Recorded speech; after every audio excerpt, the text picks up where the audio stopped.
Discuss कर रहे थे कि क्वाड्रिलेटरल को हमने दो तरह से क्लासिफाई किया, on the basis of what? तो आंसर है no, on the basis of opposite sides, if they are parallel और not, how many opposite pair of sides are parallel और नॉट, ठीक है। If one opposite pairs are only parallel then the quadrilateral is trapezium. If both opposite set of pairs are parallel then parallelogram. ठीक है ना। आप parallelogram की खासियत देखिए, बहुत तरह के पैरेललोग्राम हो सकते हैं, ट्रेपेजियम इकलौता ही होता है, इकलौता, लेकिन पैरेललोग्राम बहुत तरह के हो सकते हैं। जैसे इसमें सिर्फ शर्त क्या है, both pair of opposite sides are parallel. ये समझ आया?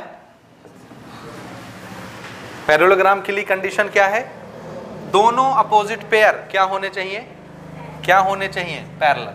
और ट्रेपेजियम के लिए only one pair of opposite side are parallel. सिर्फ एक ही opposite pair, only one pair of opposite sides are parallel, then the figure is trapezium. और अगर दोनों पेयर पैरेलल हो गए तो क्या बन जाएगा, पैरेललोग्राम। ये बेसिक डिफरेंस याद रहेगा? बोलिए बोलिए बोलिए बोलिए। ठीक है, अब देखिए ना पैरेललोग्राम और कितने तरह का हो सकता है, ध्यान से देखिएगा। पहला फिगर, ये और ये दोनों पैरेलल है कि नहीं है, ये और ये दोनों पैरेलल हैं कि नहीं? तो आंसर है ये पेयर, ये एक पेयर हुआ अपोजिट साइड का, ये पैरेलल, ये दूसरा पेयर हुआ अपोजिट साइड का, ये आपस में पैरेलल। तो ये फिगर क्या है, पैरेललोग्राम। अब यहां पर एंगल हमने नापा, हमको मिला 90, यहां पर एंगल नापा 90, यहां पर एंगल नापा 90, यहां पर एंगल नापा 90। समझ आया? This is 90, 90, 90, 90. This is 5 centimeter, this is 5 centimeter and parallel. This is 8 centimeter, this is 8 centimeter and parallel. Angle 90, 90, 90, 90. तो बोलिए एक पेयर पैरेलल, दूसरा पेयर पैरेलल। तो पैरेललोग्राम है कि नहीं है? और सभी एंगल 90, 90 के, इसलिए क्या है, कौन सा डायग्राम है ये? नहीं, पैरेललोग्राम तो खुद ही क्वाड्रिलेटरल है ना। मैं आपको क्या दिखाना चाह रहा हूं, ध्यान से सुनिए मेरी तरफ, इधर देखिए, ये चार साइड हैं, चारों तरफ से क्लोज है, चार वर्टेक्स है, इसलिए क्या है, क्वाड्रिलेटरल। अब इस क्वाड्रिलेटरल के पास दो तरह के गुण हो सकते हैं। एक क्वाड्रिलेटरल के पास सिर्फ ये गुण आए कि सिर्फ अपोजिट पेयर, एक अपोजिट पेयर पैरेलल हो, दूसरा नहीं हो, तो इस क्वाड्रिलेटरल को फिर हम क्या बोलेंगे, ट्रेपेजियम। और अगर दोनों पेयर, ये पेयर भी पैरेलल, ये वाले पेयर भी पैरेलल, तो फिर इस क्वाड्रिलेटरल को ट्रेपेजियम नहीं बोलना, क्या बोलना, पैरेललोग्राम। ये हो गया। अब हमने आपको बोला कि देखो ये एक पेयर पैरेलल, ये दूसरा पेयर पैरेलल, तो इस क्राइटेरिया की बेसिस पर इस क्वाड्रिलेटरल को क्या बोलने लग जाएंगे, पैरेललोग्राम। अब इसके पास एक तीसरी प्रॉपर्टी आ रही है, क्या, एंगल 90, 90, 90, 90। इसलिए इस पैरेललोग्राम का नाम हमने क्या रख दिया, रेक्टेंगल। क्या नाम रख दिया, क्या नाम रख दिया, रेक्टेंगल नाम रख दिया। समझ आया? लेकिन इसमें आपको ये देखना है, ये छोटा है, ये छोटा है, और ये लंबा है, ये लंबा है, बड़ा है, इसलिए रेक्टेंगल। क्या नाम रखा? तो बोलो रेक्टेंगल पैरेललोग्राम होता है कि नहीं? इधर देखो, क्या रेक्टेंगल पैरेललोग्राम है कि नहीं है? पैरेललोग्राम बनने के लिए सिर्फ कौन सी शर्त चाहिए, बोलिए, दोनों अपोजिट पेयर क्या होने चाहिए, पैरेलल। ये एक अपोजिट पेयर आपस में पैरेलल, ये एक अपोजिट पेयर आपस में पैरेलल, ये आपस में पैरेलल, ये आपस में पैरेलल। अगर ये शर्त बस मिल गई तो ये फिगर क्या बन जाएगा। और हर पैरेललोग्राम क्या होता है, क्वाड्रि। इसलिए रेक्टेंगल क्या है खुद, और क्या है, क्या रेक्टेंगल ट्रेपेजियम है? क्यों नहीं है ट्रेपेजियम? क्योंकि इसमें सिर्फ एक अपोजिट पेयर पैरेलल नहीं होते, दोनों होते हैं, ये भी होता है, ये भी होता है, इसलिए रेक्टेंगल क्या नहीं है, ट्रेपेजियम नहीं है। समझ आया? बोलो जल्दी से, यहां तक समझ आया? फिर से सुनिए, अब की बार ना इधर से इसको दबा दिया, दबा दिए, या यहां से कैंची लेके काट दिए, इसको काटे तो तो ये बन गया ऐसा, ये बन गया ऐसा, ठीक है। ये दोनों आपस में पैरेलल हैं कि नहीं, हैं। और अगर ये 5 सेंटीमीटर है तो ये भी 5 सेंटीमीटर है, समझे। और ये भी 5 सेंटीमीटर, ये भी 5 सेंटीमीटर, ये पैरेलल है कि नहीं, है। और ये वाला एंगल है 90, ये एंगल 90, ये एंगल 90, ये एंगल 90, 90 90 90 90 90 90 90 90 मिल गया, सब 90। उसके बाद देखिए ये वाला अपोजिट पेयर आपस में पैरेलल है कि नहीं, है। ये वाला अपोजिट पेयर आपस में पैरेलल है। तो एक पेयर अपोजिट के पैरेलल है कि दोनों पेयर अपोजिट के पैरेलल हैं, दोनों। इसलिए ट्रेपीजियम बोलना है कि पैरेललोग्राम बोलना है, पैरेललोग्राम। और अगर ये पैरेललोग्राम है तो क्वाड्रिलेटरल है कि नहीं, है, क्योंकि क्वाड्रिलेटरल के दो बच्चे, पैरेललोग्राम और ट्रेपीजियम।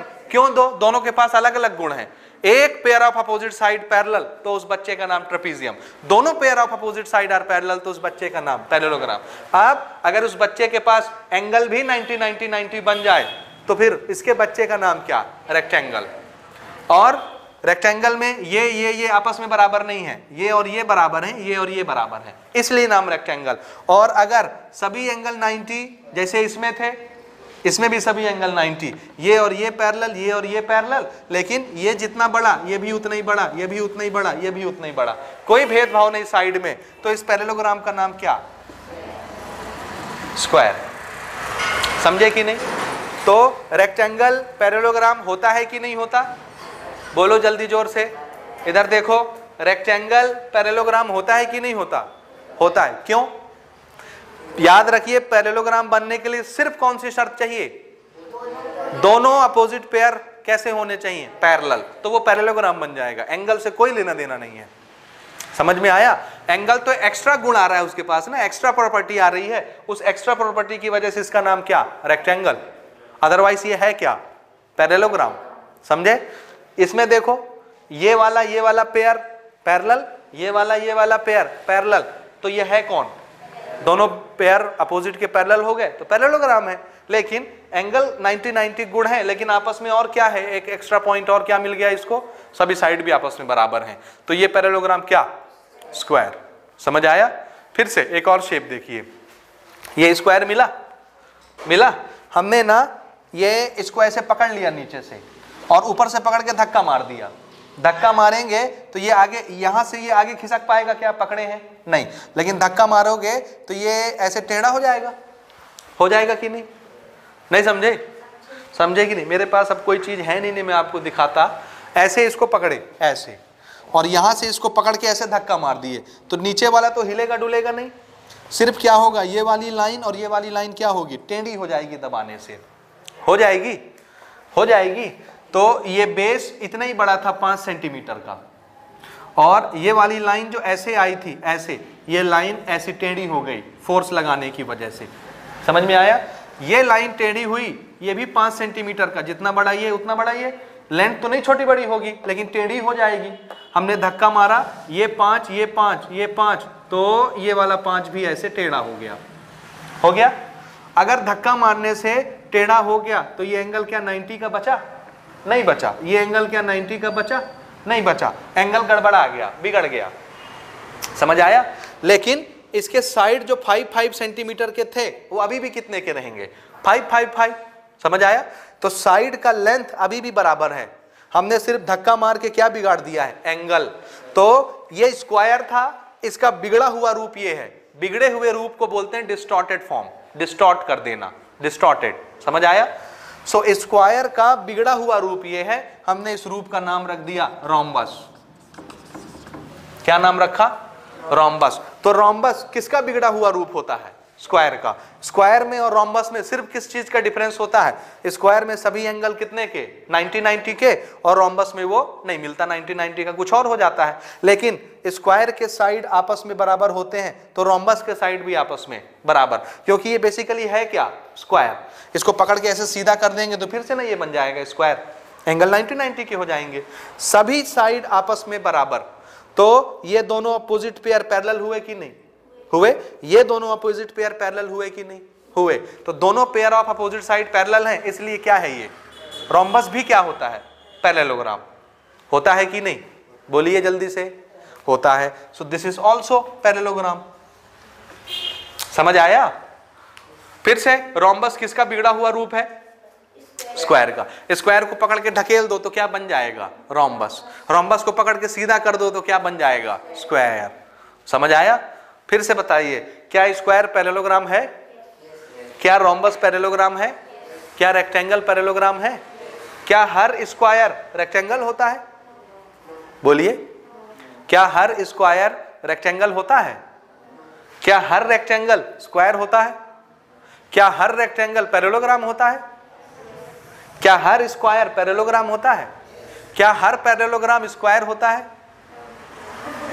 भाई ये भी पैरेललोग्राम है, ये भी पैरेललोग्राम है, ये भी पैरेललोग्राम है। क्या हर पैरेललोग्राम स्क्वायर होता है? कोई जरूरी नहीं है, लेकिन हर स्क्वायर पैरेललोग्राम होता है कि नहीं? होता है। क्या हर रोम्बस पैरेललोग्राम होता है? आंसर है यस। लेकिन क्या हर पैरेललोग्राम रोम्बस होता है? नो। क्या स्क्वायर रेक्टेंगल होता है? आंसर है नो।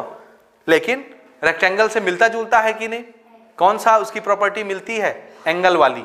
रेक्टेंगल में भी चारों एंगल 90-90 के होते हैं और स्क्वायर में भी चारों एंगल 90-90 के होते हैं। क्या नहीं मिलता? साइड। रेक्टेंगल में सिर्फ opposite pair of side equal होते हैं, पैरेलल होते हैं। ये इसके बराबर और पैरेलल, ये इसके बराबर और पैरेलल। और स्क्वायर में सभी साइड आपस में इक्वल और पैरेलल होते हैं। समझ आया? ये डिफरेंस होता है। तो ऐसे क्वेश्चन भी पूछे जा सकते हैं, क्या हर स्क्वायर रोम्बस होता है? क्या हर स्क्वायर पैरेललोग्राम होता है? क्या हर स्क्वायर रेक्टेंगल होता है? इसके जवाब आप समझ रहे हैं कि नहीं? बोलिए, क्या स्क्वायर ट्रेपेजियम हो सकता है? क्यों नहीं हो सकता?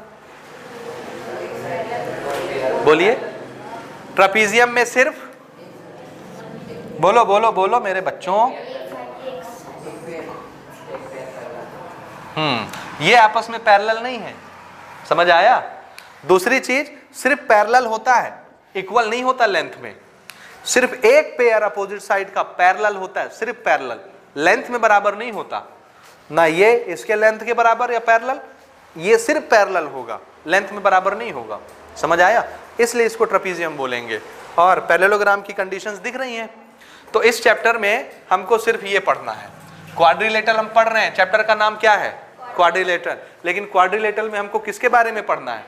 और पैरेललोग्राम कितनी तरह के डिस्कस किए जा सकते हैं? और भी होते हैं, लेकिन और मैं नहीं बताऊंगा। जब आप क्लास 11th पहुंचेंगे, केमिस्ट्री पढ़ेंगे, उसमें एक चैप्टर आएगा सॉलिड स्टेट नाम का, पहला चैप्टर। सॉलिड स्टेट नाम का पहला चैप्टर आएगा। अब वो क्लास 12th में चला गया, पहले 11th में होता था, अब 12th में चला गया है। तो आप लोग जब क्लास 12th पहुंचेंगे, पहला चैप्टर केमिस्ट्री का मिलेगा, द सॉलिड स्टेट। उसमें आप इसके इतने सारे रूप देखेंगे कि आप कंफ्यूज हो जाएंगे, ये इतने सारे कहाँ से आ गए, इनके नाम बड़े विचित्र विचित्र हैं। वो नाम अभी हम आपको नहीं बताएंगे, नहीं तो आप अभी कंफ्यूज हो जाएंगे। समझ आया? एक बता दें, ऑक्टाहेड्रल, ठीक है, इसलिए आप कंफ्यूज हो जाएंगे, इसलिए नहीं बता रहे, ठीक है। टेट्राहेड्रॉन, ऑक्टाहेड्रल, इस तरह के अजीब अजीब नाम आपको मिलेंगे, अजीब शेप मिलेगा, रहेगा चारी साइड। समझ आया? वो आप बाद में देखेंगे, ठीक है। इतने फिगर समझ में आए? ये सब क्या है? पैरेललोग्राम। अब हम लोग यहाँ से पैरेललोग्राम की स्टडी स्टार्ट करेंगे और हमको बहुत सारे थ्योरम डिस्कस करने, वन बाय वन। क्या डिस्कस करने हैं? थ्योरम। किससे रिलेटेड? पैरेललोग्राम। सिर्फ हमको पूरे चैप्टर में पैरेललोग्राम के बारे में पढ़ना है। समझ आया? क्वाड्रिलेटरल तो यूं तो बहुत सारे होते हैं, ये सभी क्वाड्रिलेटरल्स हैं, लेकिन क्वाड्रिलेटरल में सिर्फ हम किसके बारे में पढ़ेंगे? पैरेललोग्राम। क्योंकि पैरेललोग्राम के पास बहुत सारी प्रॉपर्टी होती हैं, बहुत सारे फीचर्स होते हैं, और वो सभी फीचर्स हम लोग वन बाय वन डिस्कस करते चलेंगे। जैसे एक पैरेललोग्राम के opposite pair of sides equal भी होते हैं, पैरेलल भी होते हैं। अभी सिर्फ हम क्या बोलते आ रहे थे? पैरेलल पैरेलल पैरेलल, लेकिन साथ में वो क्या होते हैं? इक्वल। एक पैरेललोग्राम के अपोजिट एंगल्स बराबर होते हैं। समझ आया? एक पैरेललोग्राम में अगर हम एक डायगोनल खींचें तो वो डायगोनल उस पैरेललोग्राम को दो कनगरेंट ट्राइंगल में डिवाइड कर देता है, कनगरेंट ट्राइंगल। तो दोनों ट्राइंगल का एरिया भी कैसा हो जाएगा? इक्वल। ये पिछले चैप्टर में आप यूज कर चुके हैं, कॉन्ग्रुएंसी ऑफ ट्राइंगल में पढ़े हैं कि नहीं? पैरेललोग्राम से रिलेटेड पूरा थ्योरम था, याद आया? आया कि नहीं आया? आया। इस तरह के बहुत सारे हम आगे अप्रोचेस देखेंगे पैरेललोग्राम से रिलेटेड, वन बाय वन, ठीक है। तो आज इंट्रोडक्शन में यहीं तक करते हैं, अगली क्लास में फिर हम लोग थ्योरम से स्टार्ट करेंगे, ठीक है। Thank you.